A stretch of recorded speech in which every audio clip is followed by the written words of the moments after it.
Hear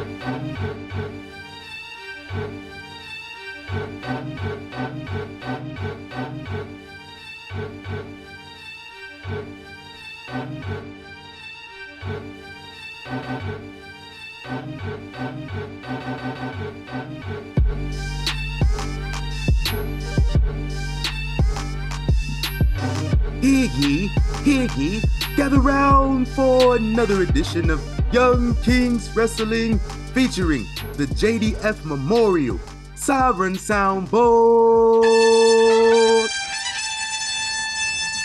As always, you can find us on most platforms streaming your favorite podcast episodes, including Spotify, iTunes, YouTube, Google Podcasts, iHeartRadio, and Amazon Music. If you're listening on the iTunes, leave us a review of the 5-star kind. Subscribe to us on YouTube at YK Wrestling. Links to all the platforms and merchandise available at ykwrestling.com. Welcome back to the Nuck If You Buckingham Palace. As always, I am the thespian TC Fontaine, aka TCF Baby. Please say the baby, aka TC Light. I need new nicknames. Black History Month is over with, so I'm gonna give me some new nicknames coming soon. Joined by King Reek, House of Havoc, first of his name. We back, yes, sir. With another one. How we living?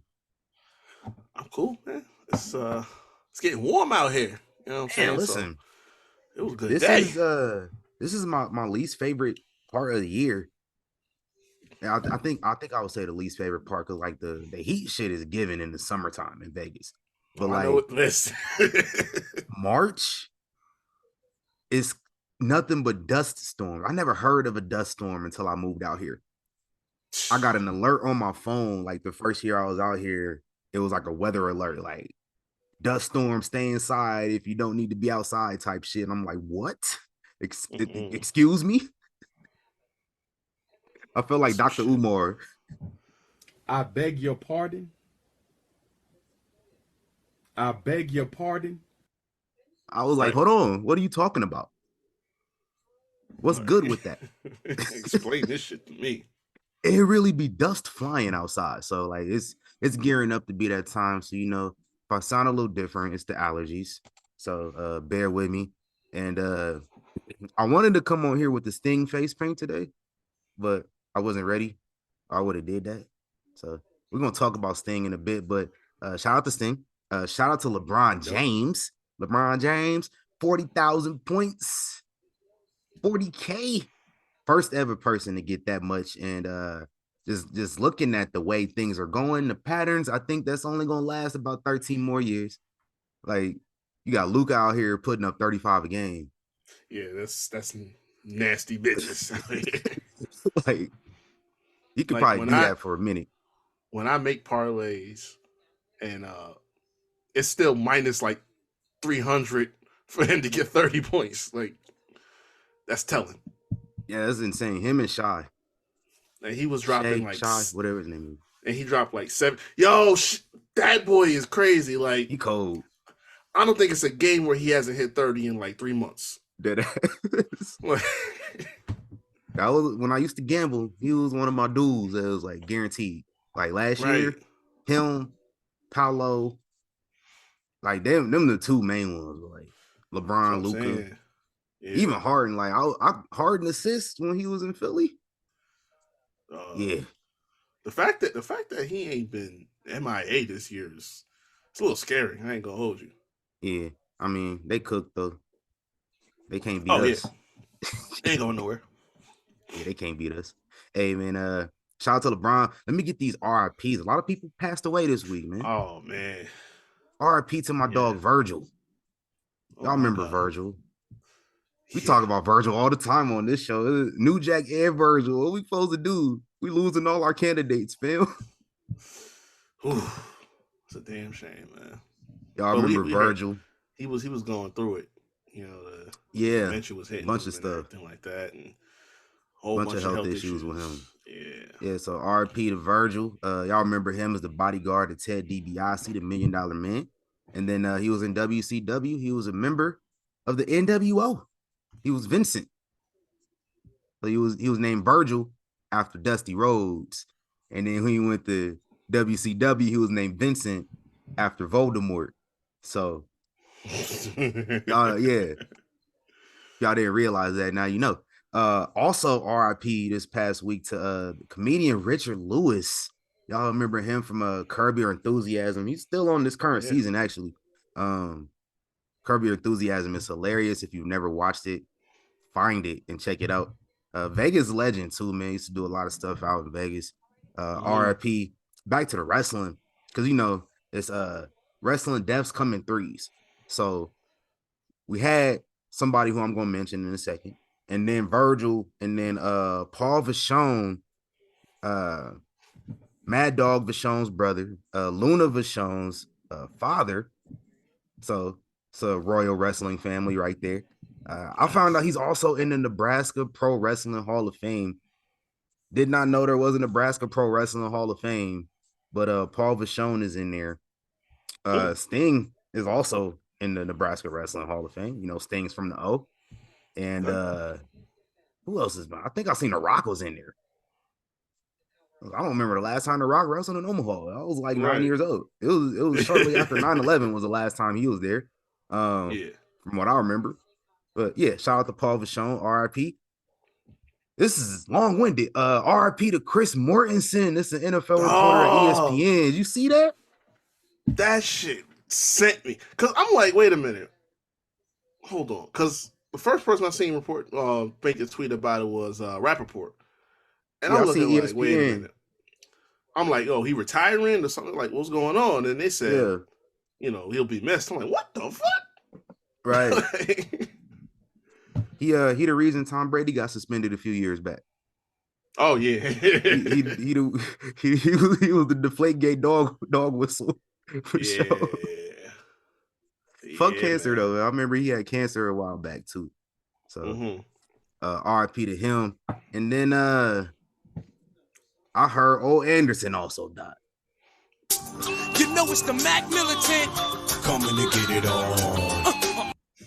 If you know, you know. Oh Lord. Hey, see y'all at the crossroads, man. Bum, bum, bum, bum, bum, bum, bum, bum, bum. Oh, Anderson was racist as hell. It was funny too. I seen it was a video. I think Teddy was somewhere. I think it was like Memphis or something like that. It was some promotion, and I guess he was like helping him cut a promo for or something like that. It was before I even heard about this. Now I'm like, hey, I have some questions, Teddy. Right. I got some questions. Hey, old Anderson. Rest in peace to all my ops. Hey, yes, sir. Hey, man. Just wait. Y'all thought that was crazy. There's another racist wrestling legend who we just clock ticking. Man. So that was light. Listen, this is gonna be a different episode the day that happens. Everything changing. Trying to tell y'all, man. Trying to tell y'all. Speaking of racism, man. Black History Month, man. It was the worst Black History Month of all time. So had to be. We couldn't counter racism this month. Too much crazy stuff. This is what happens when like Zeus Network is a thing. Like that's the worst shit that ever happened to Black people. And I feel there's a new candidate for something that's terrible. That's the most terrible thing that happened to Black people every single year. And like Zeus Network has been running for like at least 4 years now. And it's been basically like Tony Khan Booker of the Year award for like just the worst shit for niggas award every year. It's Zeus Network. Let's come on, fam. Shade room type shame. Shit. Yeah. So Black History Month is over with. So we can get past that. I got that special Black History Month audit. Yeah. I took some time this past week. And I went straight back to statistics class and I crunched them numbers. I got 2 audits, actually. I got one for WWE, one for AEW. I did not do one for Impact. just because I think they do like one show a week. So Facts. yeah, we ain't gonna get into that. Let's start with WWE, man. 12 televised shows, 2 PLEs. I did not include main event or level up. If I did, probably would have improved the numbers. We had 31 total matches.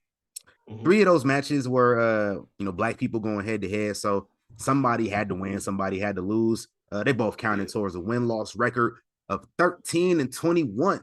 That is a percentage of 38.24%. Damn. So Okay.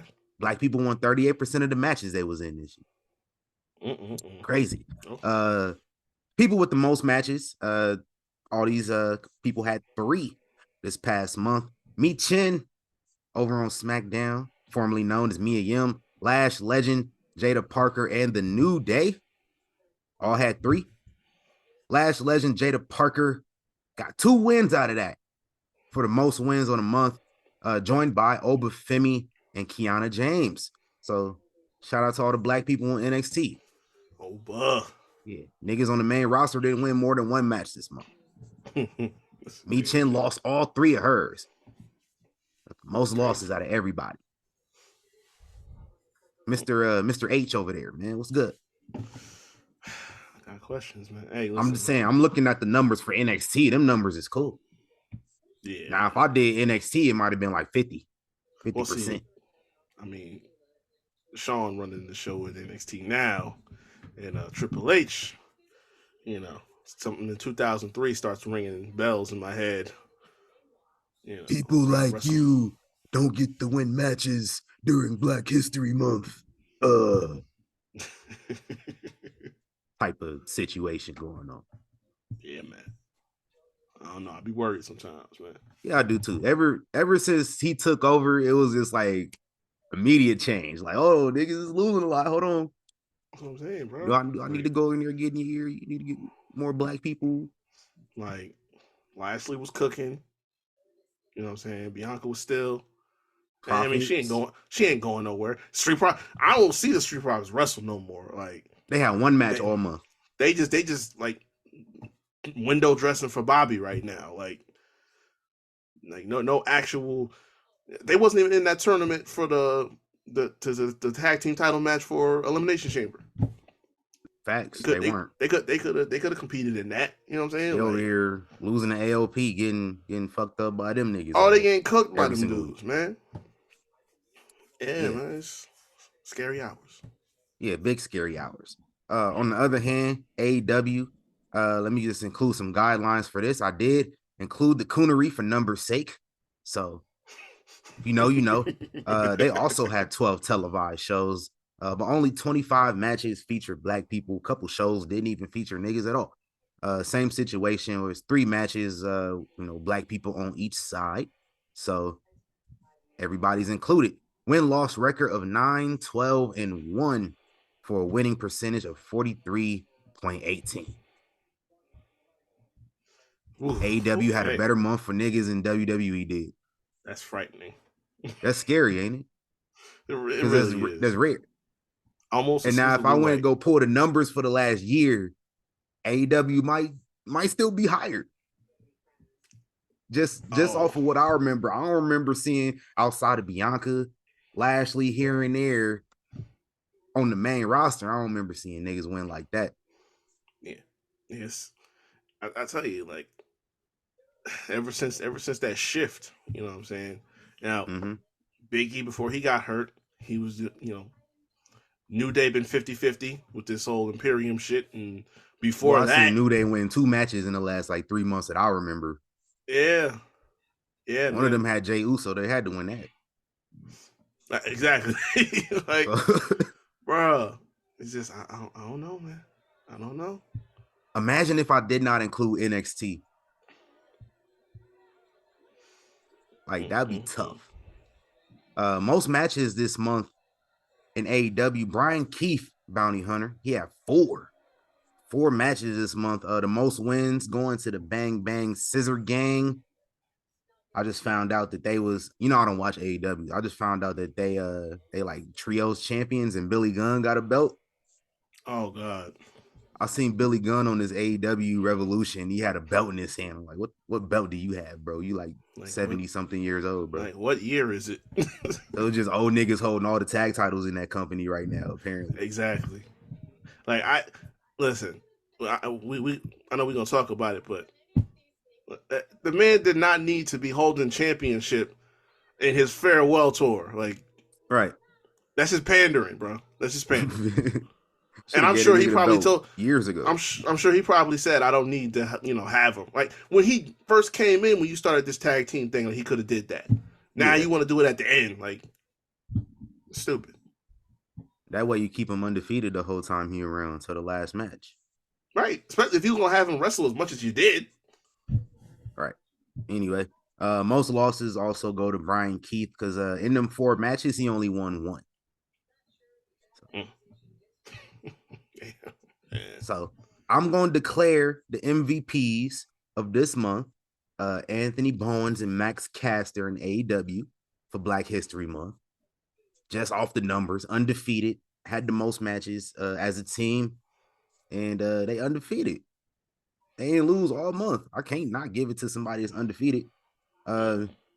With that being said, I don't know who to give the MVP to in WWE. Because we got 4 that I think do deserve it. It's Lash Legend, Jada Parker, Oba Femi, and Kiana James. Who would you say? I'm giving it to Oba, man. Yeah, Oba the only one with a belt.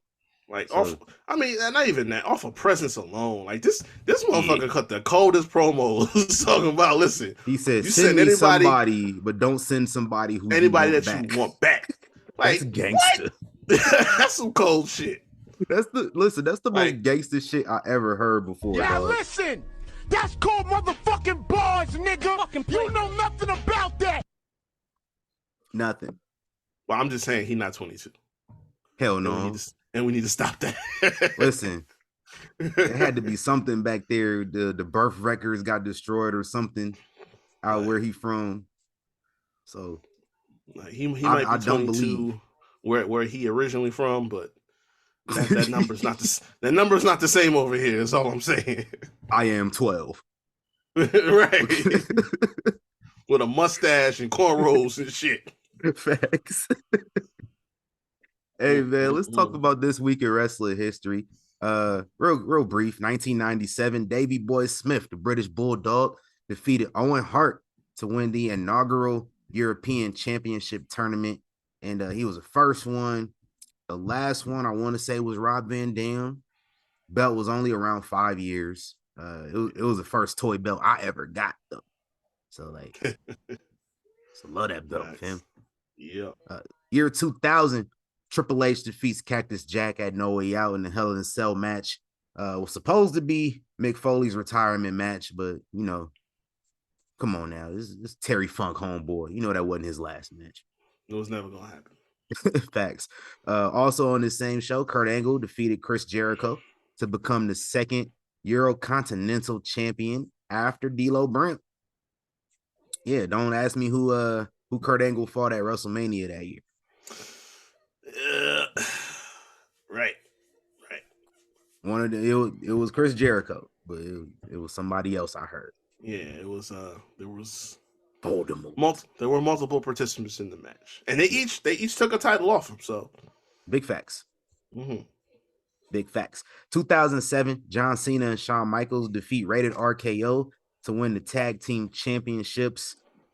Mind you, these two gonna face off at Mania in about 3 weeks.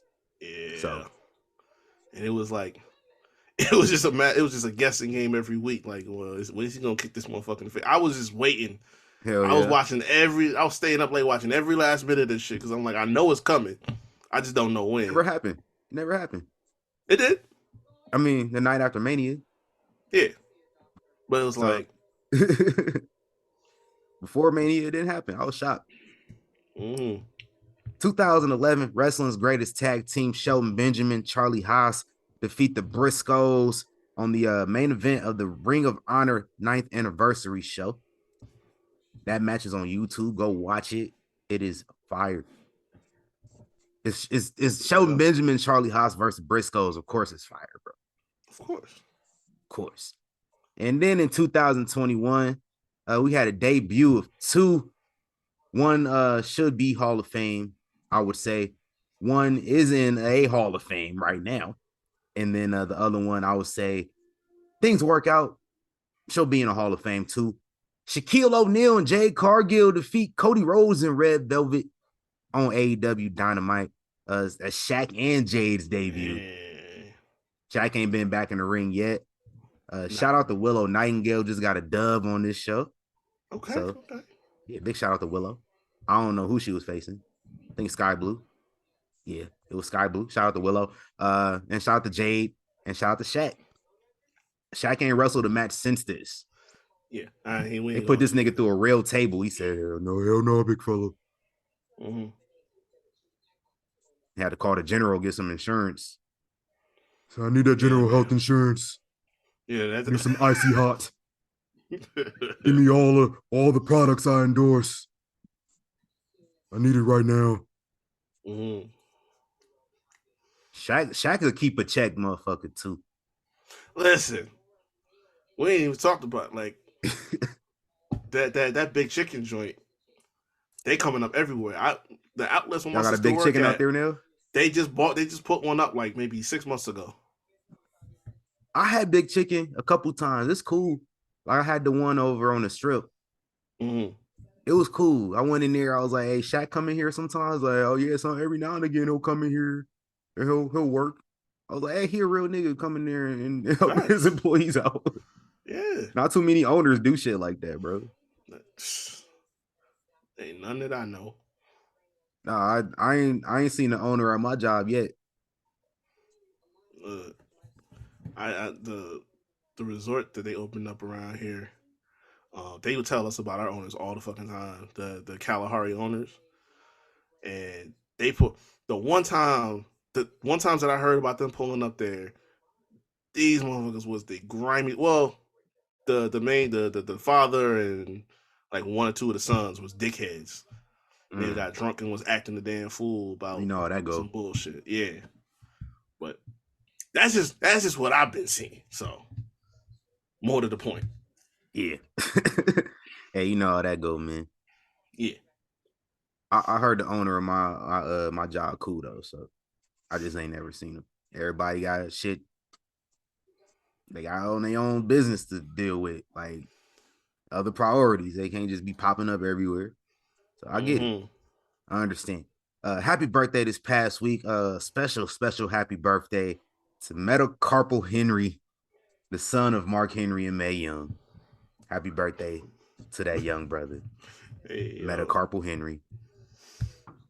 I love it. Hey, hold up. That super kick was definitely before Mania. It was the week before. He did one before Mania too? I don't remember. I remember he turned on him during the tag team, whatever it was that was going on. Yeah, the night after. it was a rematch with them against Batista and Taker. Oh shit. He caught him slipping. That was on Raw. Now that you mention it, you're right. Okay. You're right. I remember that. Because I was trying to see where it was at. Then I seen the Mania sign. I'm like, wait a minute. Yeah. Now I'm gonna have to run that whole thing back. I seen somebody said that they was watching back WWE in 2007 from the beginning. I don't know why you would do that. Nah. Which, like, honestly, low key though, shit was cool the first half of the year. It's the second half of the year where shit goes off the rails completely. Right. Like the first half of the year had some terrible shit, like Donald Trump versus Rosie O'Donnell. Yeah. Which was really just Ace Steel versus like some comedian lady. Right. And then like Kevin Federline beating John Cena. Like that was insane. But outside of that, like it was cool. Like the shit on ECW was all right. Like it kind of got watered down by that point. But I look back at 2007, the first half, at least up until Mania, I look at it pretty fair. Once everybody started getting hurt, niggas started getting suspended, killing their families, shit like that. Yeah. We was cooked in 07. Yeah. So yeah. Man. It was it was was just time. like it was just a shift. You know what I'm saying? Mm-hmm. Like they went all out to build to that Mania, and then it's like the second you get past that Mania, it's like it was like kind of treading, staying afloat, and then summer came and shit started getting crazy. Mm-hmm. Mm-hmm. We might talk about that. We gonna talk about that? Rumors? Oh, never mind. Cause so one of we gonna skip ahead real quick. One of the things we talking about on the rumors is it had to deal with a former writer, but Oh yeah, that's right. he had another post that talked about that time period actually. Oh, Yeah. I ain't heard about that one. Yeah, he had like two posts on his LinkedIn. One of them was about something from like 2016, and another one was from like some shit from 2005. Hmm. I think it was That's something wild. else from like 2007. So yeah. But let's get back on these birthdays right quick. I'm gonna speed through these. Father I James forgot who was Mitchell. doing Shout out to Father. I did too for a second. that. Father James Mitchell. I know he had a good birthday. Pentagon Jr., Ricky the Dragon Steamboat, Norman Smiley, Jesus, y'all know him who stabbed John Cena in the club, Masato Tanaka, Lance Archer, Mike Tenay, Davey Richards, Ultimo Guerrero, Booker T, Big E, Emma. Y'all remember Emma? I forgot she was around like a year ago too in WWE. Emma, yeah, that's a fact. Emma to Emmalina, then back to Emma. Yeah, rough period. Kyle O'Reilly, Deborah. I remember Deborah. Lance Cade would have turned 43. Justin That's still Gabriel. crazy. I know, man. I'm gonna talk about Lance Cade in a second. Justin Gabriel and Ivar. Happy birthday to them brothers this past week. When I was doing my research and stuff, prepping for the show, and I came across Lance Cade, and I was like, damn, he would have only been 43. And I'm like, I feel like he's been dead forever. Right. And he has been. I think he died like shortly, like before I graduated high school, actually. And he was only like 29 at that time. And that's insane. So, like, I was doing a deep dive. I come to find out this man actually is from my hometown. You remember he debuted back in like 03, and they would like build him from Omaha. And I was like, man, I ain't never heard of him a day in my life. No, Right. this man he played high school basketball in my city. I found out. So like, Damn. I'm gonna add him to my GOAT list just off GP alone. Not too many wrestlers from my city. Hey. There's Sting, and then there's Lance Cade. Like I told you, they lied to me about Ted DiBiase forever. Yeah, that's crazy. Oh, we don't got nobody. I'm about to start wrestling, so I can just add myself to the list too. Yeah, shout out to Lance Cade, man. Nice.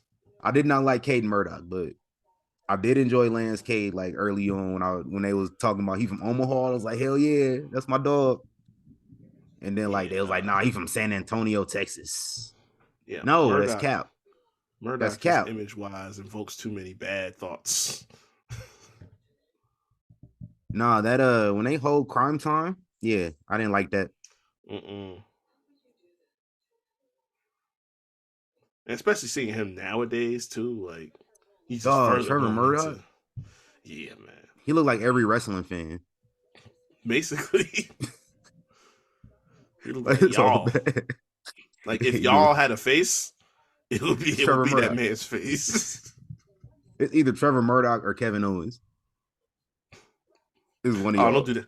Don't do that to Kev, man. Oh yeah, we roasting Kev again another week in a row.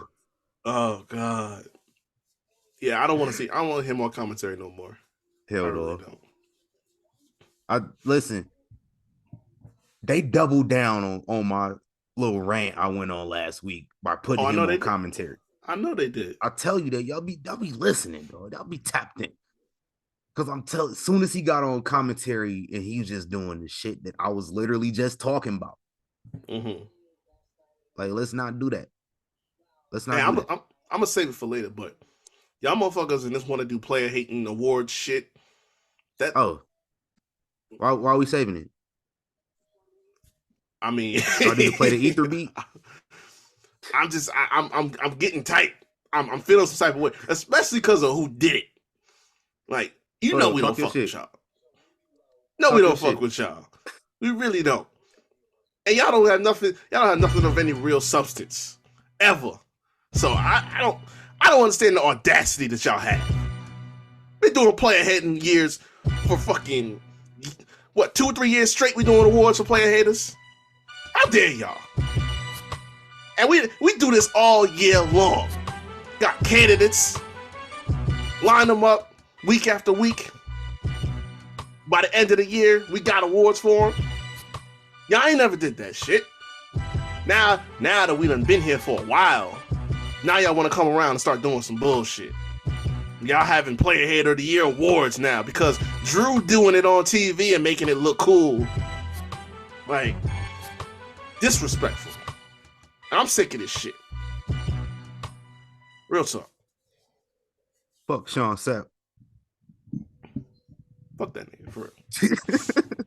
I don't got the soundbite, but I'm not even being in character right now. I really don't like that motherfucker. His face looks like a foot. I don't. I want to, like, he's one of them people that, like, I just would punch in the face unprovoked just because. Yeah, I don't care for the individual himself. For my own reasons. I feel like I went to journalism school. I did not. I'm lying to y'all right now. I did not go to journalism school. But I took it in college. Yeah, I did. I was an editor on a newspaper. I went to visit a journalism school my junior and senior year at high school. Got told like all the guidelines, media guidelines, shit like this. That individual, I don't think went to journalism school at all because he don't follow them guidelines whatsoever. Never. And that's really my biggest beef with it. Plus, just the constant bitching, the constant complaining, the constant need to feel you got to feel like you got to defend yourself. Yeah, exactly. And then you be taking away spots on the card from people that probably should be on the card over you on indie cars. I don't like that either. That's insane to me. And that's where I separate my issue with him versus Seltzer. Because Seltzer is more of the journalism thing. Because he done been around so long, he done forgot, this is how you're supposed to do things. Like, you don't speculate. I didn't even pay much attention in journalism class, to be honest with you. But I remember that shit. It's integrity in what you post on your publication. So you don't speculate, you bring facts. That's why I can't stand Seltzer's dumbass. He's just old and outdated. This motherfucker, I really don't like him. Like, you just a piece of shit human being. And you don't know how to be a real journalist. Run it back. So, like you can't be an asshole and be bad at what you do by your title. Like, come on now. Pick a struggle to choose. Please and thank you. Oh. And your face still looks like a foot. Hey, you remember that one episode of Family Guy? Hey, nigga Peter was like, I gotta draw you. Dude, faces just hella close together. that's what bro looked like. He looked just like that. Oh man, that's facts though. I don't even like Ether like that, bro. I was a Jay-Z guy growing up. Right. Like I heard it, but I'm like, I can't. I'll listen to that shit once and took offense to it. Like, no, I can't get involved like this because I rock with Hove. You know what I'm saying? Like, yeah, man. I'm a Blueprint 2 type of guy. Oh, I love it.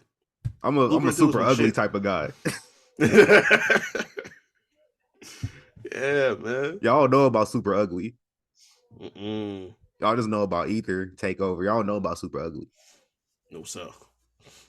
Nigga, mama made him apologize for that. Made him go on the radio and apologize for that. Hey. Crazy work. Hey, man, let's talk about the royal address of rumors. Let me get one real quick out the way, man, because I was watching every week. I got my rounds that I do on my podcast. I pick and choose a wrestling podcast outside of ours to listen to. So I don't listen to everybody wrestling podcasts every single week. I'm gonna tell y'all that right now. because there's only so much in hearing people talk about the same topics that I can take. Right. I will do this for my friends listening. I will go and play y'all episode on repeat time and time again for about like I'll play everybody episodes on repeat a few different times to get them listens up. For sure. But I don't go and like actually listen to everybody's. And if I do, I'm only listening to like a portion. I listen to like one topic and then I'll move on. That way I'm not consuming the same shit all the time. That's just me. But outside of that, I do have my other podcast, man, Club Shay Shay. I seen Terry Crews was on there the other day.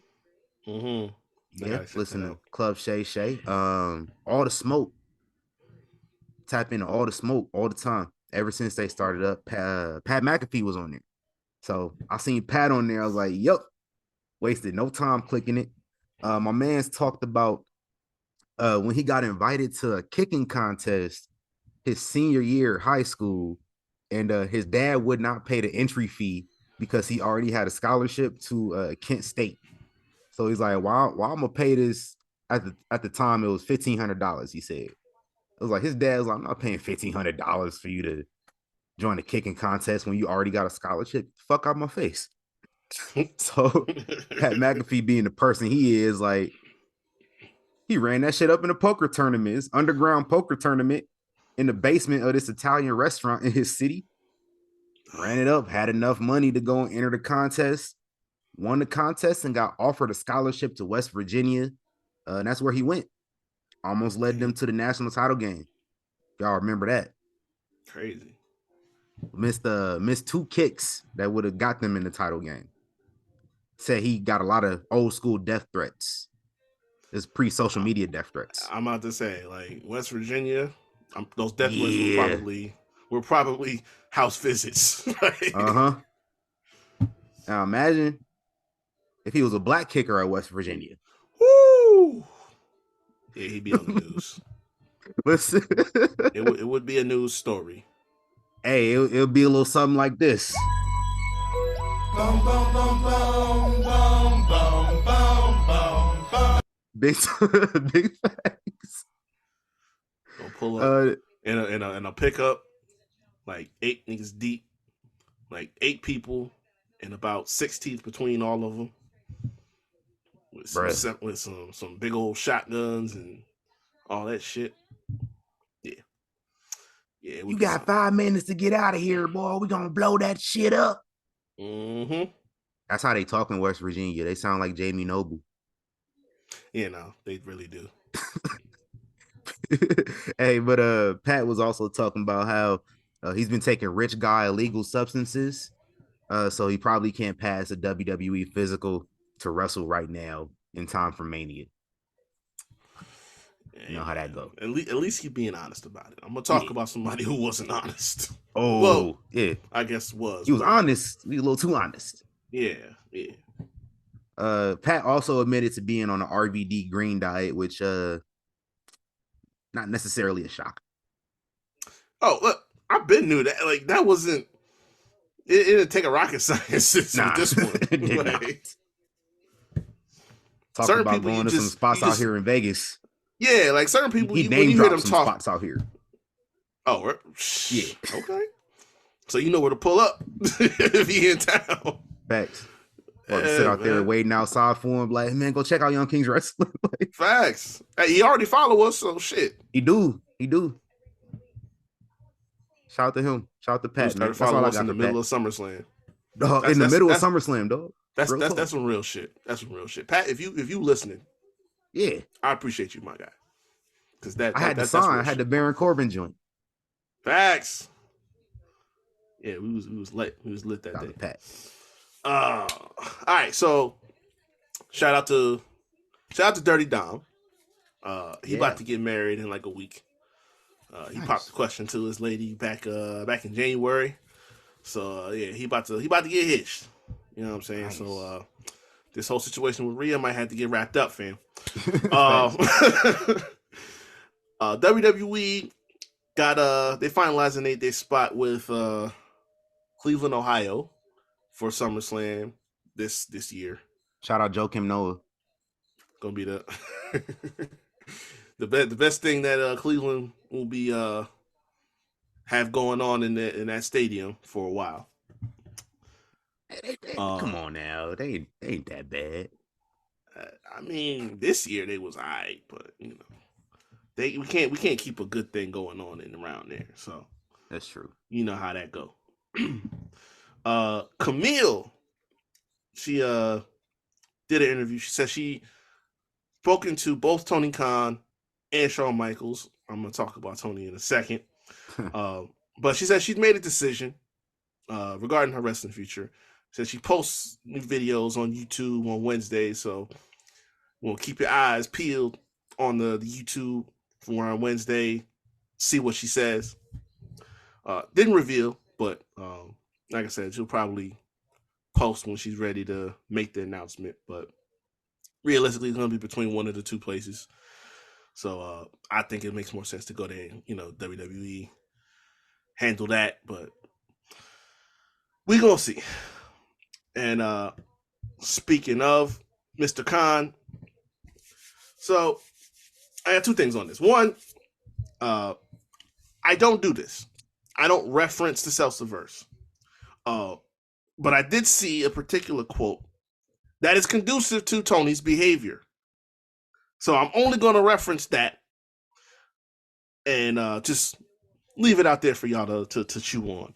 So it said that there's been frustration among talent, people not wanting to do jobs, and Tony does not enforce it and does not have very good communication with the rest of the talent.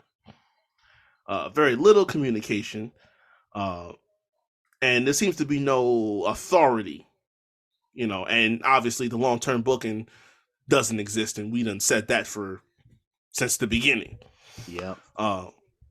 But the second part is Miro got on Twitter and basically was talking about how, you know, people mentioning him not being away and shit like that. Where's Miro been? He's been absent. He says he's been injured since September, and apparently Tony Khan had no idea. I saw that. If that's not malpractice as an owner, I don't know what the fuck it is. Like, yeah, man. Because he was really your biggest signing during was it during the pandemic or was it before? Yeah, it was during. It was during. Yeah. So he was basically he was one of them few, like, you remember, like, every month it was somebody new in 2021, like right. Big Show, Christian, Miro, Andrade before CM Punk and all them came in. Facts. Yeah, so like basically the biggest signing at the time before, you know, everyone started flooding through the doors. So that's kind of sad. You got to get on your job, Anthony. Like I'm not even going to give my usual spiel on him, but this is embarrassing. Nah. Yeah. So this is getting worse every day. The NCIS for the Navy, there's some documents that show that Ashley Massaro, RIP, she was treated at Camp LSA in 2006 around the time that she was assaulted. There was obviously there was a situation where that, you know, she said that she was given some sedative from a doctor. She was assaulted. She reported to WWE, and essentially she was told to keep it quiet. And obviously, with all the lawsuits coming around and potential charges, this situation has been coming up a lot more frequently. But it's getting worse. It's getting worse. Yeah, we coming up on that time. I mentioned the dickhead, Mr. Matt Riddle. Now, this man just literally I respect the fact that he owns his shit. He just does not give a fuck. Yeah. So he was talking to Ariel Helwani this week and talking about the issues that, you know, got him suspended and what ultimately got him kicked out. And he said, he asked him what he got the fine for, what he got punished for. He said, they're allowed to smoke weed. They're not cracking down on that no more. Yeah. But this motherfucker says he went to the strip club and did cocaine multiple times. Like, and then knowing that there was a drug test coming and went ahead and failed it. So, like, Now, they give you random tests. So knowing that, I don't know why you would even put yourself in the crosshairs like that. Yeah, man. But but it's They like, gave him yo, tests back to back too. yeah, exactly. Like I said, it was like one. He said one the end of the month, one the beginning of another month. So you know there was multiple tests coming, and you went and did some white girl multiple times. You just living reckless. And it's funny too because Randy on his doc, if you haven't seen it, it was real good. Nothing new, but you know, the last part of it was him talking about Riddle and saying how he was just such a good guy to be around. Randy and not slick. The nigga has to strain at you like, so y'all are cool. Like, let's just keep it 100 here. You ain't have to get on A&E and start capping for this man. Like, he your supplier. That's cool. I hear you, but come on, son. Hey, speaking of wrestlers having strains, I found out Terry got his own line. He got a line. He got like 3 or 4 out here. I peeped. So say your Terry prayers, and Rick eat your got their joint. Since to say your prayers and eat your vitamins and all this other shit, got to strain out. I'm gonna reserve my thoughts on that for the day. I promise you, the day. Hey, listen. The day the party's over. Listen. I'm glad you told me that because that's going in the mental box. Because the day the party's over. Hey man, the whole episode gonna be dedicated to that. I'm telling y'all. Like, oh, you talk about a pack watch. Dog, man. Let me cruise through this and move on. So, former WWE writer Michael Leonardi told a story about how in LinkedIn the right way. Yeah, for sure. He got fired in 2016. He was fired by Vince, and basically it stemmed from a segment that aired on Martin Luther King Day in 2016 that he talked with some black wrestlers in the back about, and they basically said like, listen, we ain't gonna say this shit. Basically, it was for Neville. It was Kofi, Mark Henry, and R-Truth. Yeah, and Titus. Yeah, and it was they all said the same thing. Like this is kind of it's like this is a bad look. We don't need to say this. And Neville, who was supposed to actually cut the promo, also said, "Yeah, I'm not saying this because it was basically saying for him to talk about how Martin Luther King had a dream. Well, I have a dream to win the Royal Rumble, go to WrestleMania." So naturally, he says, "Okay, I'm not gonna have him go out and say this." And then his direct supervisor, I guess, was Ranjin Singh, who was like, "Yo, you didn't give me what I asked for."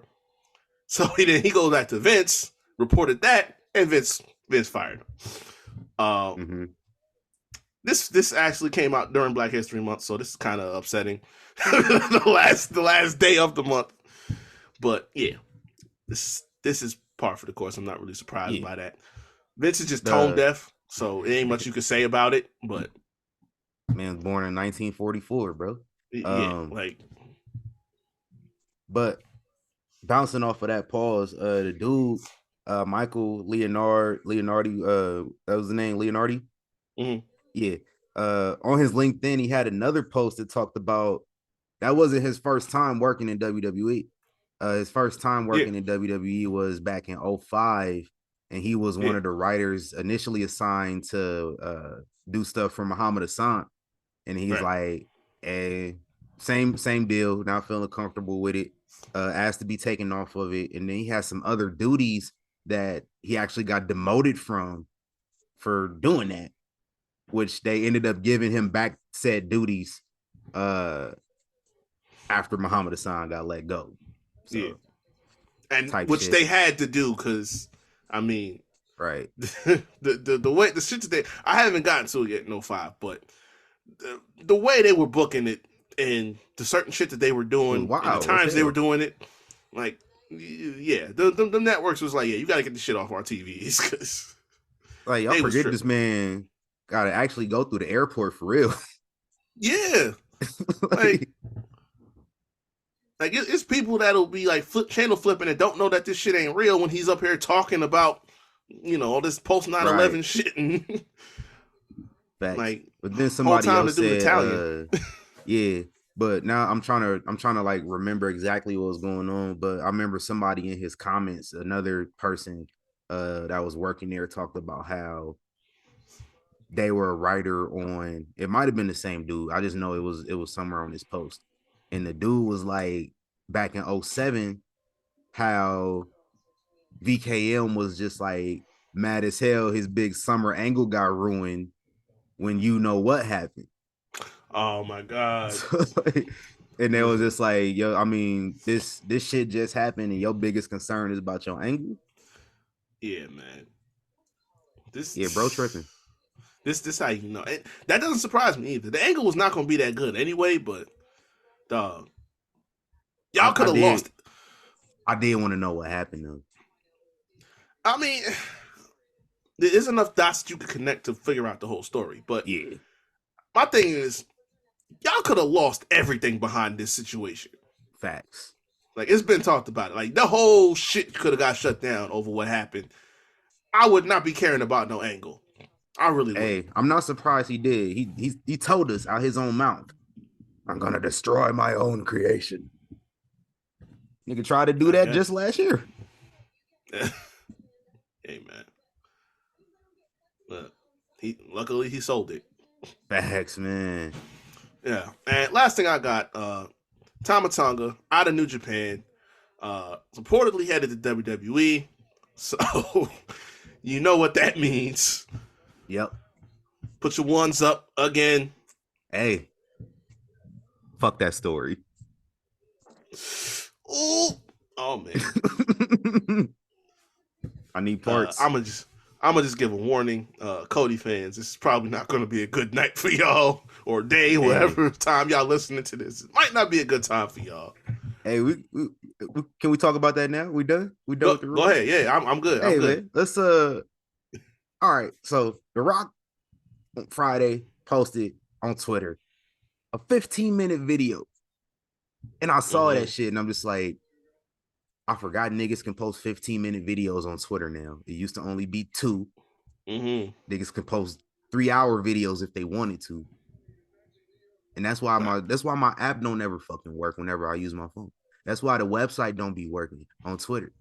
Because you got niggas uploading 5-hour videos, taking up all the bandwidth, and then the website don't work. Get your shit together. But anyway, The Rock posted a 15-minute promo, ended up deleting it, reposted it with 6 more minutes. I watched the whole thing.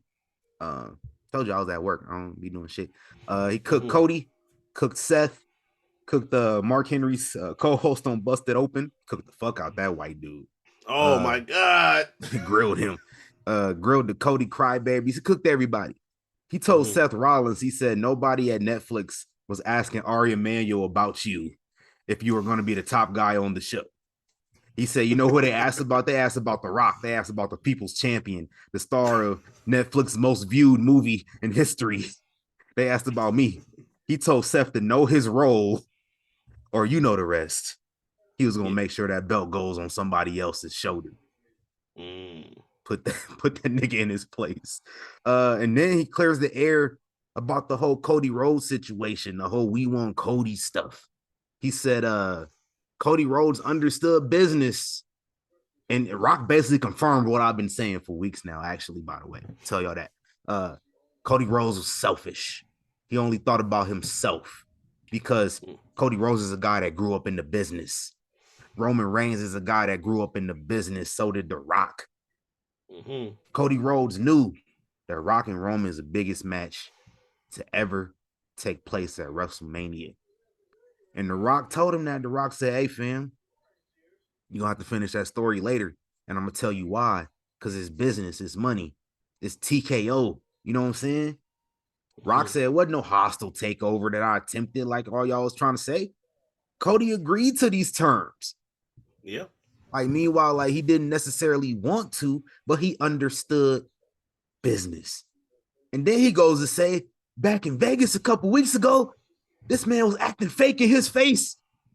Didn't even tell him that he was thinking, hey, I'm thinking of having to change a heart, fam. I want to run some things by you. Couldn't even be a man and tell that brother, hey, family, I ain't feeling it.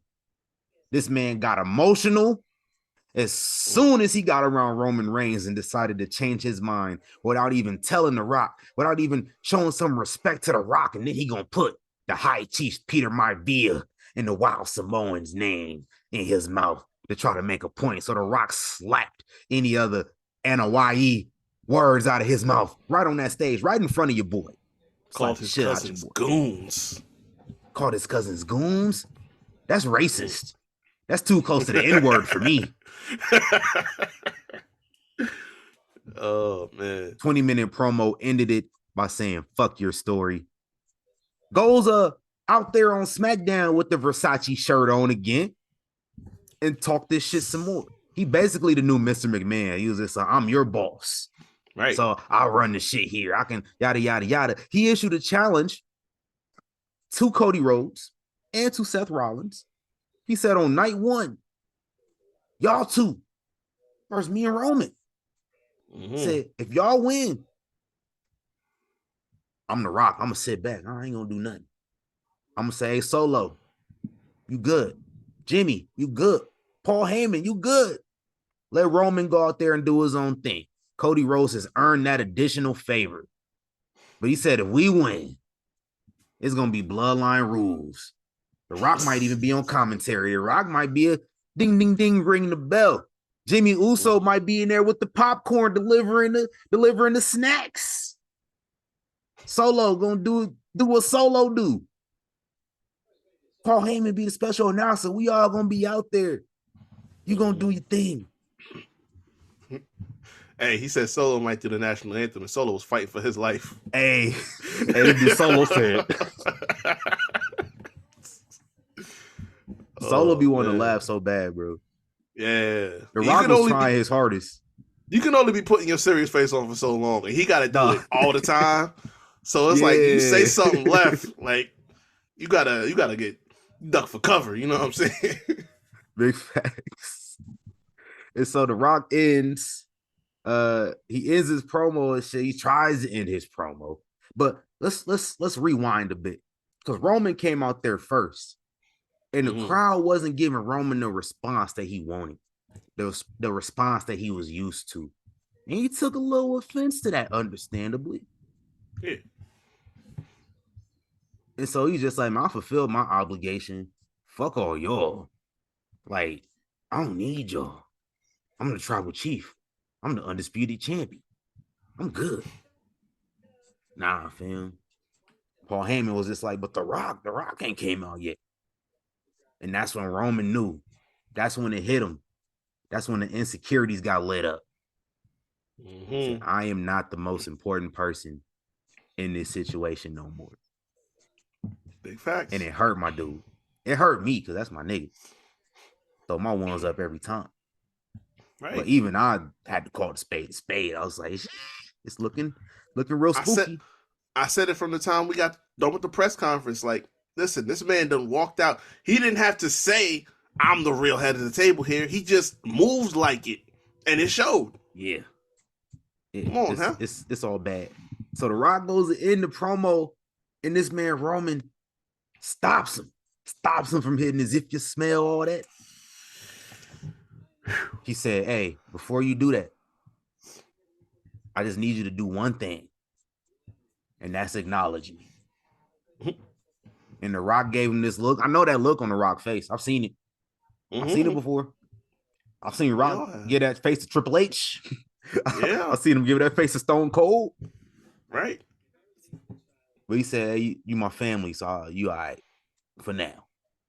He acknowledged Roman Reigns. I said, you better acknowledge Roman Reigns, nigga.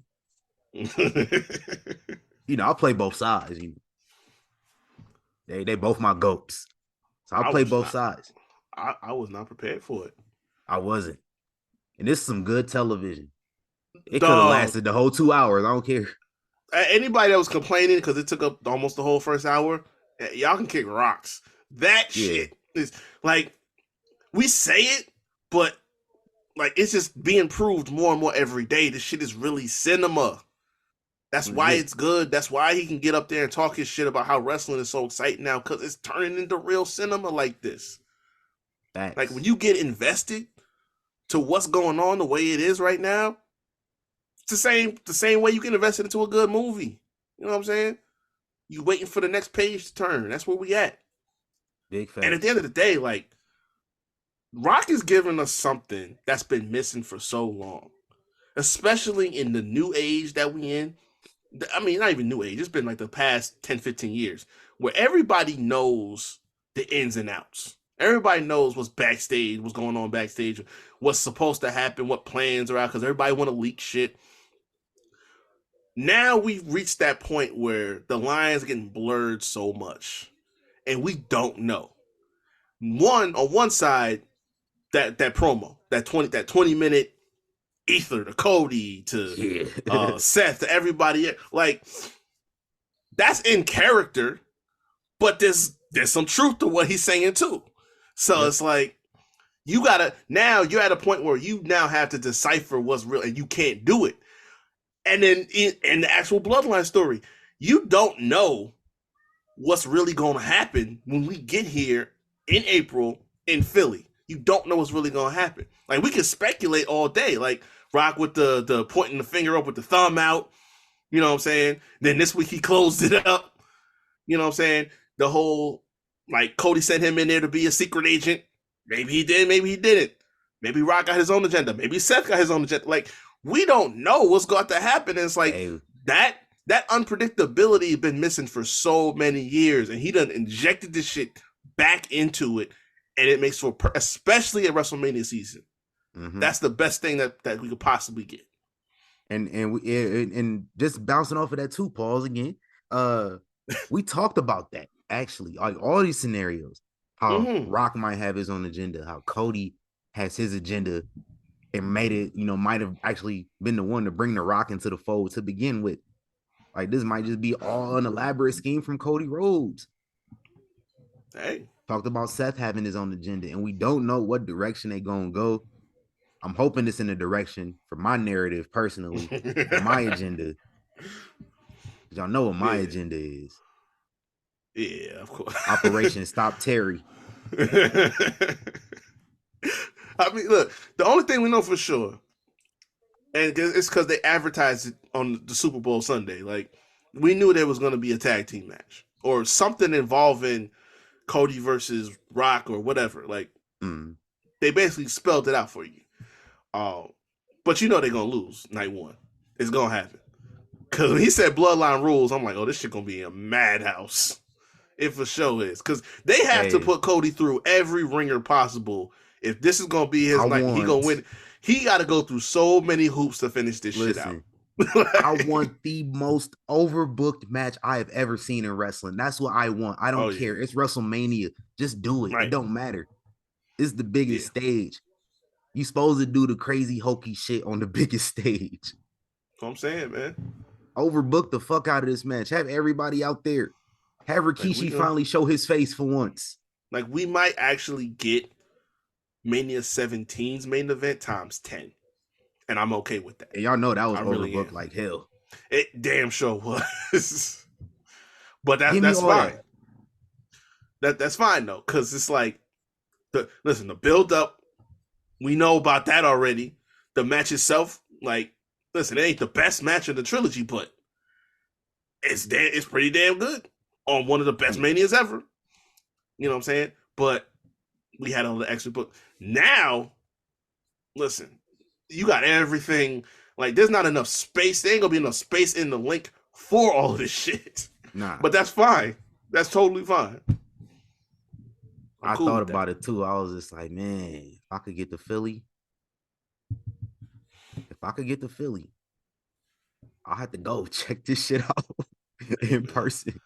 I'll sit up at the top, man. I'll sit up there where the fireworks go off at. I don't care. Hey, that's probably this is one of them situations you got to say I was there. Right. Might I be the seen only a spot I you seen a can little see trending them topic that motherfuckers. was just like, man, what's the game? What's that you were there game that you was at? And I was just like, man, I've been to some games. I ain't never been to no I was there games before though. I Yeah, ain't been. man. I ain't that I lucky. don't, yeah, nah, I ain't done that either, honestly. Probably Motherfuckers that. was like, yeah, man, I was at the game. Steph Curry scored 50 on the Knicks. Like, man, you lucky motherfucker. That's crazy. Nah, I don't think I don't got the game like that. I mean, I was at Mania 35. I seen Kofi, but Oh, that was your I was there. right. That's what I'm saying. Like I didn't have a game like that, but I had I had my Mania. That's I barely got that's wrestling events like that. shit, man. What's my I was there wrestling event? I'm trying to think of it. Kyrie Sane winning the Mae Young Classic. Like, I mean, that's something. I was there. That Kevin was the Owens first beat the one, shit right? out of Voldemort. Yup. Yeah, that count. Make it more prestigious and do them like more often every year, and then we can really start cooking. AEW signed up all the women that used to be in the Mae Young Classic though. Right. WWE signed on them joints too, but Oh, well, you knew they was going to. yeah, At least most of them. that's probably why ain't no women out there. AEW started. You can't do it no more. Right. That was a platform for all them people. Now AEW gave them the platform. Ring of Honor got the platform for them now. So Facts. okay, ain't no reason to do a Mae Young Classic no more, unless you like shorten the field up. Yeah, pretty much. But again, AEW can sign them people and actually pay them. They can. So Ain't no we reason might be not to. cooked on the Mae Young Classic going forward, just off of that Yeah. alone. I wouldn't be shocked. Which is like, I'm not mad at it because like they getting paid. AEW really paying folks for real, for real. Mm-hmm. But just like, damn, that was a showcase though. That was a good little showcase. I liked it. That and the all women's pay per view. We gotta work Now our we way ain't back got no into excuse that. to not do that. Yeah, at some point, like it's past due date for that.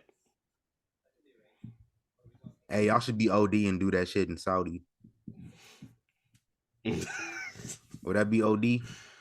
Hey, I don't know if we You want to make a statement?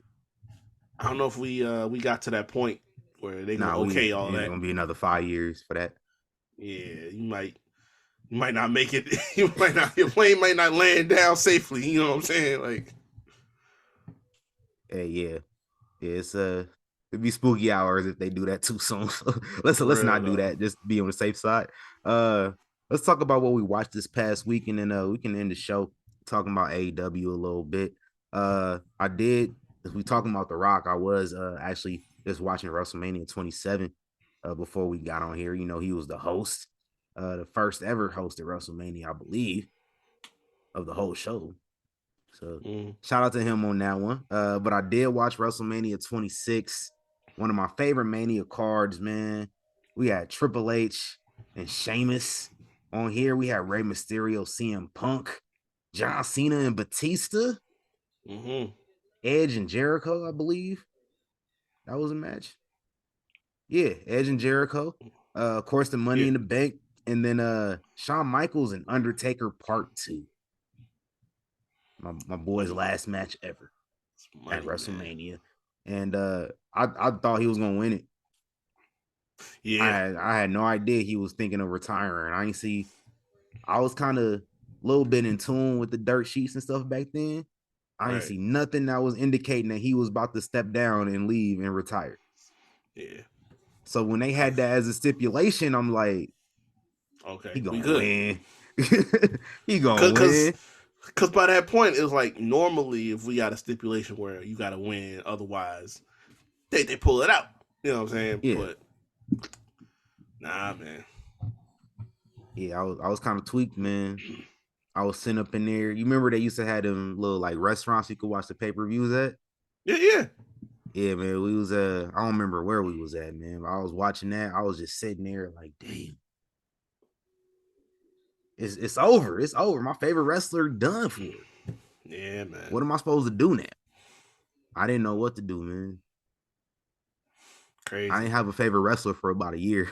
So CM Punk joined Nexus. I was like, okay, we good. Right. What you watched this Shit, past week, man. man? All right, so I'm like watching the last couple Raws and SmackDowns before Mania 21. Listen, first and foremost, I said it. I said a couple weeks ago. It bears repeating. Edge was on his main event tip long before the Matt Hardy thing. Yeah. I'm trying to tell y'all, cause like from the whole thing from Taboo Tuesday, where he just was like, "Yo, y'all screwed me over out of this," and you know they voted Sean and did me dirty. This man was on Menace time all the way on through the rest of the way into 05. Him and Sean in that street fight was wild. like Sean was going crazy with the blade though. Like he was covered out here. Like whole he ring be tripping. Yeah, the whole mat was like he really the reason that they started the PG era with no blood because of that shit with Jericho and like the Bash, I think it was. But oh yeah, he was wilding on here. Yeah, he be going crazy with the blade. But it's like it didn't matter because still like it just helped to tell you how serious this shit was. Like they was really in a grudge feud right there. Then Kurt pulled up on him and beat the shit out of him. But man, that was and to my second point, I don't think there were two people that had better chemistry on a regular basis, no matter what match they was in, than Kurt and Rey Mysterio. Man, because God damn it, if they didn't have a fire banger match for 3 years straight, just on SmackDown, I'm not even talking pay-per-views. Like they had Mania 22, they had SummerSlam 02, which was the best opener match I've ever seen. That's the best 5-minute match ever. Right. But it's like 04, they had a banger. I don't think it was for anything. It was a random pairing. That match was fire. The 06 in London, after Ray won the title and he was Kurt got his rematch 1-on-1. That was fire. And in this shit right here, this was the match. They had the tournament going into No Way Out. So everybody had to qualify. But it was just knocking people off. They had a match. And I'm like, yo, these motherfuckers was just like cooking, bro. Like 3 years straight, just on free TV. Put their working boots on. It was just like cook. I'm glad you said something too, because like a lot of people when we talk about this, like who's Rey Mysterio's best opponent, they always talk about Eddie. Yeah, no, I'm sorry. He might have been. It might have been the easiest to work with Eddie because they were that close. Yeah, I'm sorry. He did not have better matches than he did with Kurt. Nah, him and Kurt tore shit up because Kurt could do this shit in his sleep. Like it's just how it was. This motherfucker would wrestle 5 Kurt stars. Did it with 30 Viking in his system, bro. After his sister passed, right? Yeah, he did the 30-minute Iron Man match or the 60-minute Iron Man match after, like days after. And he was drugged up there. He took all them pills and shit like that because he was trying to get the shit out of his system. He just went out there and did 60 minutes after that. Like, oh, this man could do shit in his sleep. But nah, him and Ray, A1, never missed. I don't care what SmackDown, a pay-per-view, whatever, never missed. Like, they could kill that shit. Better put some respect on them. Yeah, man. Yeah, like they cook shit. I just seen OJ beat John Cena for the US title. Yeah, man, that happened this week too. I wasn't gonna. Yeah. I did not mention that in my week in wrestling history. Yeah, man. For a reason. Yeah, that was. They tried to make it work with dude though. Like then they blew up the spinner belt. That was even... that's the next one I got. That's some cold shit. I know Orlando Jordan was black and John Cena was not black, but blowing up the spinner belt was still racist. I don't care. Really that shit was racist as hell. Like you had, I know you was making Orlando Jordan kind of coony, but you ain't had to do all that. Yeah, man. I know you had to. He was supposed to be Colin Powell, bro. Yeah, exactly. Like I know you had to get the belt off of John because we was just gonna move him up there, but I mean you could have kept it. It wasn't that big a deal. What I'm saying? The spinner was hard, man. I loved it. It was to this day. That's what I'm saying. Like that shit was cold. Man, I'm about to In see if they addition, get some afterpay or a firm on that joint. I'm about to see what's up with that. yeah. I'm about to give me a spinner, And $2,000 spinner belt. Pay that shit off. Yeah, and I gotta make sure when I watch Mania 21 back, I gotta like make sure I'm paying attention to the main event because the build up with Batista and Triple H was so good, but then I remember a lot of people saying like the match was like not it, and I ain't Took a watched it while in to a get long going. time, so yeah, so I I watch it gotta like every year. That's one of my manias. I rewatch every year, so I always see that match, and I'm like, yeah, this match it took a minute to get going, but once it got going, it got going. yeah, because like it was solid. Like this build up is solid from what I remember. Like it was really like Triple H was really on his like his real crazy bag. Triple Like H and yo, Orton. Triple yeah, H and Orton was not a good match. no, it wasn't. And That I one would still just don't hold up. well, which the back then or 25. which one? Oh God, Yeah. listen, they was doomed from the get. They was doomed because they was not supposed to. They shouldn't have gone on last. No, and if they were still gonna go on last, like at that point in that feud, it need to be like no holds barred or some shit. Like we just had a Yeah. regular old match. These motherfuckers starting off like it's a regular old match. Like, Yeah, no, nah, that nigga, was you stupid. broke in my house. You kissed Yeah. my wife on the cheek and had me tied up, and I couldn't do Kicking nothing about it. Kicking my Kicked my father-in-law. father-in-law. Yeah. Yeah, you kicked my brother-in-law. Like you assaulted my whole family. I had to break into your house in front of your wife, in front of cameras, on camera. I committed a crime. Right. Like No, like this blood. You needed like street fight, 3 stages of hell, last man standing, something like you gonna say, oh, if you get I would DQ, have you gonna took lose the over title. from Shawn and Taker if they did that for sure. Yeah, like you gotta do something. Like you get DQ, you lose the title. Like that's you just taking all the sting out of this shit. But they were never gonna outperform Shawn and Taker that night. Like it was a sad point in even attempting it. Yeah, they was cooked but from the jump. Yeah, but then I also watched the Rivals and the A&E for Randy Orton. Yeah, like I said, it wasn't nothing new.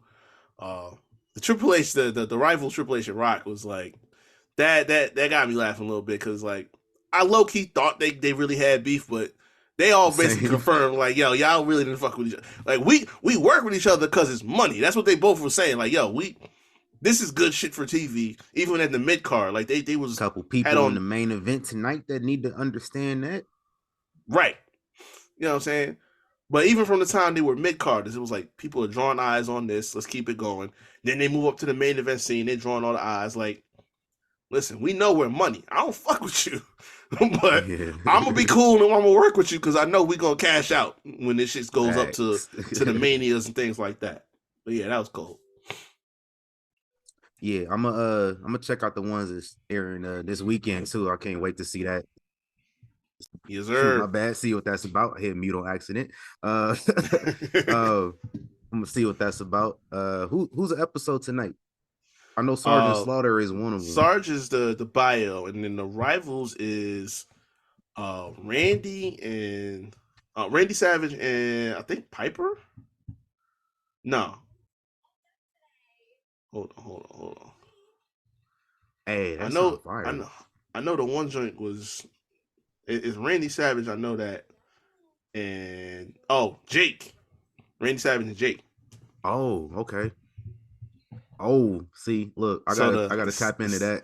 this thing, you know they're gonna talk about the snake bite. That was some scary shit to watch the first time around. Facts. Hey, listen, if I was a kid watching that, I'd be scared as hell for Randy. Like, that's what I'm saying, bro. Like no. I would have been crying all that. And let me be like really 5 or 6. Too? Yeah. Let me have been hella young. Mm-hmm. All right, let's we're gonna close out our main event. We're gonna talk about AEW again. This is the second time today we talked about AEW. Because it's one of them days, it's one of them weeks, it's one of them months where there's an AEW pay-per-view. That's the only time we watch. So let's tap into it, man. It's the last ride for the man they call Sting tonight at AEW Revolution. And I mean, no lie, we got the show started a little bit late. So a couple of these matches already happened, but that's fine. But before we get into the matches with the predictions and what have you, which honestly won't matter by the time this episode goes up, the show will be over with. But hey, we're giving our predictions beforehand. We're gonna see how right we are. Right.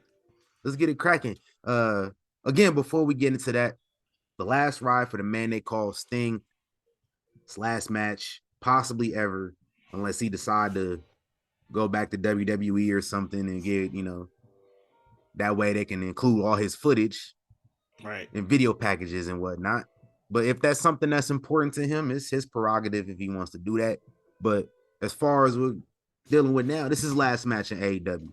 He had his first match in AEW at this same event in 2021. Yep. Yeah.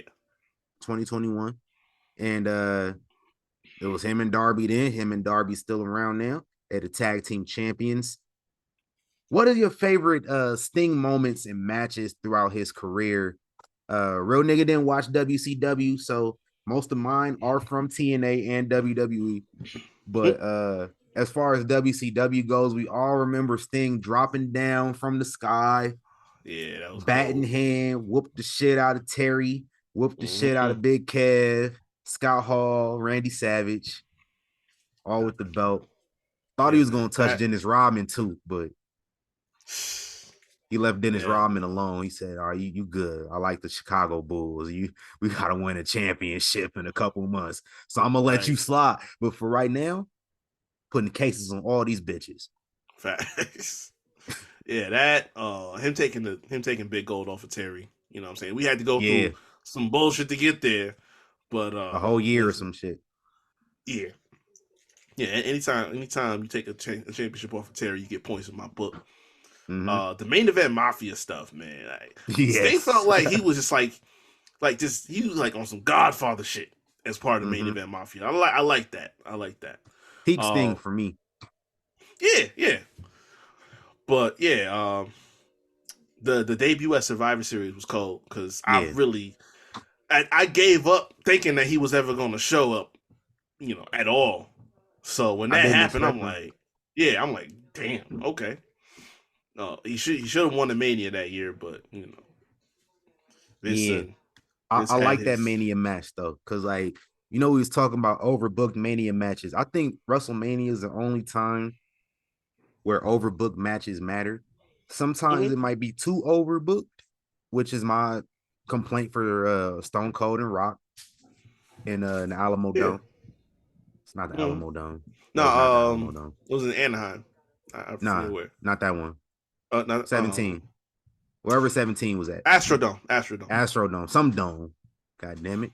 That was overbooked, and I didn't really care for it in hindsight, just because I thought it was too spammy. Like the chair shots and shit, too much for your boy. Yeah, that's true. So that took me out of it. If he would have, did some other shit. I like overbooked shit though. Like Judgment Day 2000 main event, the Iron Man match.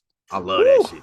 It was way too much going on, but I loved it. That's some fire flame. That's how the Sting and Triple H match was at Mania though. Straight up overbooked greatness, like peak WrestleMania type shenanigans. That's what Mania is for. Yeah, and that serves because listen, Mania is spectacle. You know what I'm saying? So you gotta up that. But also at this point, Sting was already 60 something. Like you needed to mask what he's not. This was the longest match because this was low key the longest match on that card. Like I think they just beat out Rock and Roman by a little bit. So it's all the shit going on. Yeah. But it's we gotta do something to take it easier to make sure that it's not showing too much. But yeah, that it makes sense to do all that. I was cool with it. Thanks. And you remember back in WCW, Scott Steiner sent the Rottweilers on Sting.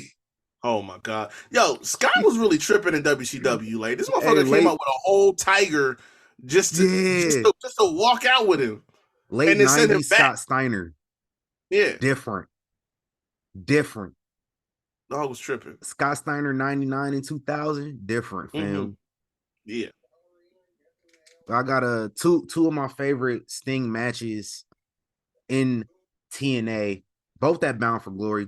07 versus Kurt. I think that was in Atlanta. And then AJ Styles like 2 years later. That was crazy. That was around the time I stopped watching TNA shortly after that, but that was up there. Shout out to Sting, man. Nice. Yes, sir. And then let's talk about this show, man. So far, Christian retained the TNT championship from Daniel Garcia. The match after that was Eddie Kingston and Brian Danielson, excuse me, said his slave name. Eddie Kingston retained the Continental Breakfast Championship. So let's talk about these predictions for the rest of these matches, man. Right now, I don't know what's on because my stream died, so I can't even comment on the show no more. I'm gonna get that taken care of when we off. But we got a future world championship opportunity on the line in an all-star scramble. Not a number one contenders match, but just a future world title. I don't know how they do over there. Yeah. You got Chris Jericho, Wardlow, Powerhouse Hobbs, Lance Archer, Hook, Brian Cage, Magnus, who is not Nick Aldis, and Dante Martin. Who you got? Oof, man. There's too many people. Yeah. I don't know. Probably Brian Cage or something. Like, I got Wardlow. I got Wardlow winning this. That's true. I just think like I don't know where Adam Cole is in his recovery, but if it's not a number one contenders match and it's just like for a future world title match whenever he wants it, I can see Adam Cole being like, "Hey, hold off on that until I'm healthy. I'll take that world title shot." Facts. That's something I could see playing out. So I got Wardlow winning that. Okay. You staying with Brian Cage? Nah, I'm switching. Give me Wardlow. Give me Wardlow. Facts.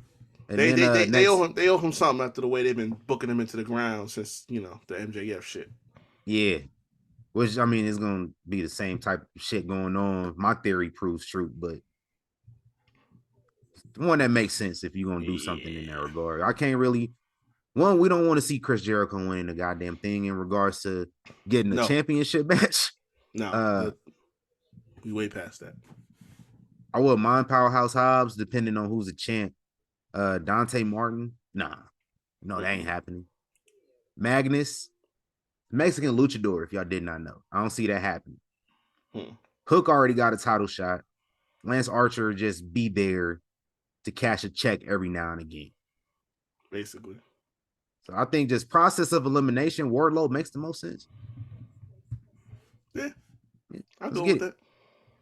Next up, we got FTR versus the Blackpool Combat Club. John Moxley losing the match on pay-per-view. Don't work for me, brother.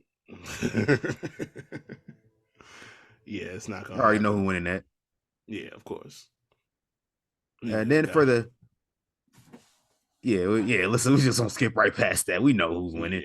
Next up for the International Championship, Orange Cassidy puts the title on the line versus Roderick Strong. My pick is very similar to the Wardlow pick, man. Just got to strengthen up that I don't even know the name. Undisputed. What's they called? Undisputed something. Undisputed. I don't know. You know, I don't watch the show. So. It's like a combination of the two groups that they've been in. What was the thing that what's his name? What was Roddy in before this? Because I think they just combined it. It was like Undisputed Kingdom. Yeah, something like that. It's Googleable. Undisputed Kingdom. Yeah. Yeah. Okay. Yeah. So yeah, I see Roddy winning it. Same deal. Get them some gold over there, and they start to build it up. Have them take over and hold all the gold in the company. So you can have Mike Bennett and the other dude. What's the other dude name? Matt Taven. Yeah. Had them win the tag titles at some point. Wardlow got his future title shot. Roderick Strong got the international belt. And Adam Cole just, running shit from the wheelchair, like Professor X Yeah. and shit. Yeah, So, I never had a problem with Roddy winning the mid card title. Nah. It kind of suits him. Like, Yeah. and that's not even as a knock, as a slight. I'm not taking no shots at the Yeah. dude. Like he's a good mid card champ. Like I don't know what to tell y'all about it. Facts. And then what else we got, man? Will Ospreay versus Takashita. Gosh, Yeah. yeah. I'll get it right one day. Who you got? Ospreay. Yeah. Because this is his first like pay per view as part of AEW roster. I think. Mm-hmm. Yeah. He winning that. Yeah, that's easy money. So Will Ospreay taking a dub there. And then what else we got, man? Toni Storm versus Deonna Purrazzo for the Women's World Championship. I got Toni Storm winning this one because I don't really see a reason to stop doing that right now. That's that got his legs. I don't either, but at the same time, like I'm one of those people that I trust people to be who they are. So I know what the booking patterns suggest. So I'm not gonna go against the booking patterns. I'm just gonna say Deonna wins, and Toni Storm and this great gimmick that she's putting on Spiral is probably gonna fade. Yeah, like she gonna bug out. Do she spiral? Oh yeah, she will. But it's a peak and valley. Like they'll get the most out of it, and then they'll just run out of shit to write for it, and then be like, oh, all right, so we just gonna lose you in the shuffle. I hope it don't happen. I hope I'm wrong. I'm just saying again, I trust them to be who they are. Yeah. Next up, for the AEW World Championship, Samoa Joe versus Hangman Page versus your boy. What's the boy? Swerve. Boy with the dancing Negro. Yeah. Oh, Lord have mercy. Another coon. Who you got winning this? Hey, I need Swerve to win. I need Swerve to win off the heels of Black History Month. I need it, man. I need it. He don't recognize that part. He lucky I did. Look. I get it. And this it don't even got nothing to do with that. It's purely the fact of, listen, I said this a while back. You got something organic that's built up with him. And it's rare that at least I do. Listen, I get it. But I'm saying, like, AEW. He got himself over. He's supposed to be the heel. They don't like to boo him. He got himself over. You know what I'm saying? He's riding his way to momentum. You don't want to have that and not just say, hey, let's put. I don't think Samoa Joe should lose. Nah. But at the same time, like, listen, I just said this with Tony. How long is that momentum gonna last before y'all drop off of it? And listen, despite the dumb shit that he like to say, I can't knock the dude's work ethic in ring work. Like I said it the first time I came on the show. He was one of the guys when he was still in NXT. The dude's ring work is A1. I can't never knock that. Mm-hmm. But where he's at now, I don't think there's going to be another opportunity. And I think that combined with like this gimmick that he putting on is real. It's gritty. It's nasty. You know what I'm saying? You gotta get the most out of that. If not now, when? Now, if you don't want to do it, that's on the booker. I don't write the show. But I think this is just the moment you can cash in on. I don't want to see nothing more about Hangman Page in the world title matches. That y'all blew that. That was your biggest babyface story ever, and y'all blew it. You know what I'm saying? You say, okay, here, nigga, damn, you won the title, and let's move on. Facts. But yeah. No, I seen somebody's scenario that say like Hangman gets put in a coquina clutch, and he look at Swerve, and he just smile and then just tap out. That way he cost Swerve a championship. And he said costing Swerve the title more important to him than winning another championship. Like that would be cold. I would enjoy that. I wouldn't mind it either. I really wouldn't. Because I don't want to see Swerve with a championship neither. I don't need to be patronized by niggas on Twitter afterwards by saying, look, look at this, first black world champion. And then I'm gonna see the other niggas like me who don't fuck with Swerve. They're gonna be posting. Now I'm gonna have to join in a party that I don't really want to go to. Yeah, because it's a Sunday night. I have work in the morning. You know what I mean? I don't want to have to go to this party and stay there all night if I don't have to. That's just my problem. Don't throw the party. Don't have a reason for niggas to throw the party is all I'm saying. Yeah, like that's my only issue with it because of that shit. Like, I don't care about the first black champion and almost exclusively white. I don't. Yeah, I don't either. So y'all dragging it out like that, like it's such a big thing. It's really not. Especially when, again, 51 don't give a fuck about this list. Oh, 52, my bad. Yeah. When he don't give a fuck about that. Like, 51 I'm not, world champ on the other show. Yeah, I'm not giving no type of, celebration or praise to that shit. I'm talking purely on the man, his character, his in-ring work, and what he is doing in that company right now. Purely off of the merits of that. If they don't do it, that's cool. Samoa Joe could be champion for as long as he wants to, as far as I'm concerned. Facts. I need some more. Listen, y'all want me to go to Double or Nothing? Keep that belt on Samoa Joe. I'll be there. Mm-hmm. I will buy a ticket. I will spend money on AEW for the first time in 5 years. If Samoa Joe's still champion come May. Okay. Hey, this. I put that on record.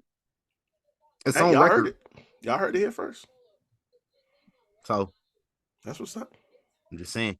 And then what may be the main event, Sting and Darby Allin put the tag team titles on the line versus the Young Bucks. And Sting's retirement match. You know who at ringside? Nature Boy. Yeah. Sting getting turned on by Ric Flair one last time for the road. That's a fact. I don't know why people think that it's a good idea to trust Ric Flair, especially Sting. Like, has it been what, 40 years? I want to say 40 years y'all doing this shit. I know he did it Halloween Havoc 95. Yeah, but there was a time before that too. There was time before that in like NWA. Yeah, when he was still Surfer Sting. So that's what I'm saying. Like, it's 40 years of evidence of the same MO. And here you are in your retirement match. You still coming out with this motherfucker. Like, okay. All right. The only issue I got is that it's got to be against these motherfuckers who I don't care about at all. Yeah, that's my biggest issue. That we gotta put. This is Sting's last matches against these niggas, right? Of all people, that's my big beef too. But outside of that, yeah, y'all could have did it against like. I even would have watched FTR. Yeah, you know they want to work with Sting bad for his retirement match. They would have loved that. Yeah, that's a fact. But my guy got to beat the case right now, so he might be a little preoccupied. But yeah, man, I'm not trying to see these dickheads with no more championships. Like, if I wasn't watching before, I'd surprise me and have them lose, and now we'd be cooking. Now this would be the perfect pay-per-view is the last two matches we talked about going the way I want them to go. That'd make the perfect pay-per-view. Tell you. Hey. We're going to tap back into that in a second, though, man. So let's close the show out and plug our socials so we can get back on that. Facts. I got to find a stream now. You know, I don't buy these pay-per-views. Yeah, we don't do that. Y'all can find me at RickHavoc24 on Instagram and on Twitter. Also, go check out the Havoc Hour, where I talk sports and entertainment on all streaming platforms where you find Young Kings Wrestling. Anchor X, Spotify, Google Podcast, the video versions up on YouTube. Also, the Instagram, _the Havoc Hour _ where I keep some updates coming up for y'all. All content is out now. Yes, sir. And I am the thespian TC Fontaine, aka TCF Baby, aka TC Light. I'm gonna put some new nicknames together for the spring, man. We're gonna do some spring cleaning. We're gonna throw out some old nicknames. We're gonna keep TCF Baby though. I like that. Okay. Yeah. I like that. But yeah, TC Light, I might have to cycle through that one.